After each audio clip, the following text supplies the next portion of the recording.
नमस्कार, एजुकेशन नगरी की खास पेशकश एजुकेशन बुलेटिन में आपका स्वागत है। मैं हूं आपके साथ दीक्षिका। चलिए रुक करते हैं शिक्षा जगत से जुड़ी बड़ी खबरों की ओर। चतुर्थ श्रेणी कर्मचारी भर्ती में जहां एक और 5 विवादित प्रश्नों का मामला हाईकोर्ट में लंबित चल रहा है, तो वहीं दूसरी ओर अब नंबरों का विवाद भी कोर्ट तक पहुंच चुका है।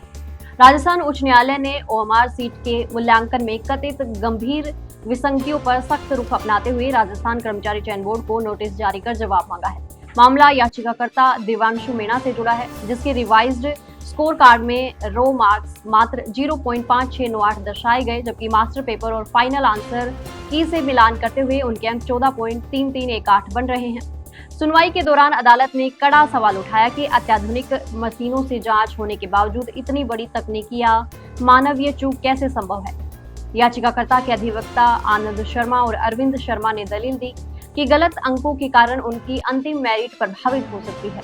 हालांकि अभ्यर्थी का नाम दस्तावेज सत्यापन सूची में शामिल है, लेकिन विवाद ने चयन प्रक्रिया पर सवाल खड़े कर दिए हैं। अब अगली सुनवाई पर सबकी नजर टिकी है। सुप्रीम कोर्ट के एक अहम फैसले ने शिक्षक भर्ती प्रक्रियाओं को लेकर नई बहस छेड़ दी है। अदालत ने स्पष्ट किया कि पात्रता परीक्षा में छूट लेने वाले आरक्षित वर्ग के अभ्यर्थियों को केवल इसी आधार पर सामान्य श्रेणी से बाहर नहीं किया जा सकता यदि उन्होंने अंतिम चयन में बेहतर मेरिट हासिल की हो। कोर्ट ने कहा कि टीईटी सिर्फ पात्रता तय करता है, जबकि चयन पूरी तरह मेरिट पर आधारित होता है। ये फैसला महाराष्ट्र की शिक्षक भर्ती से जुड़े मामले में आया, जिसके बाद राजस्थान की रीट 2022 भर्ती पर भी सवाल उठने लगे हैं।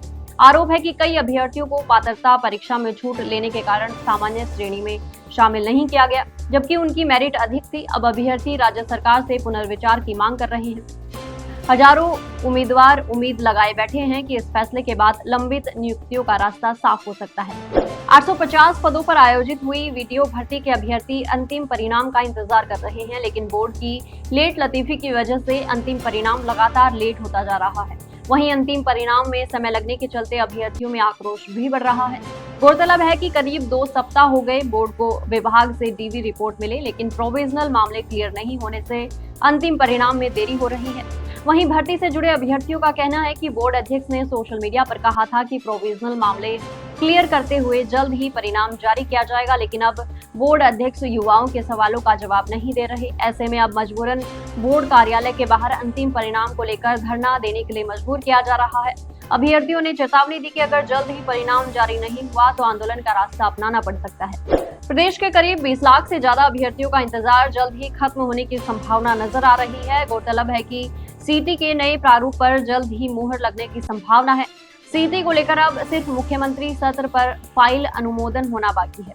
ऐसे में उम्मीद की जा रही है कि जल्द ही सीटी 2026 की तारीख पर मुहर लग जाएगी। वहीं पहले जहां बोर्ड अध्यक्ष ने संकेत दिए थे कि सीटी के 2 प्रारूप तैयार किए गए हैं, जिसमें से एक को लागू किया जाएगा। ऐसे में 2 परीक्षा और नेगेटिव मार्किंग वाले प्रारूप पर मुहर लग सकती है।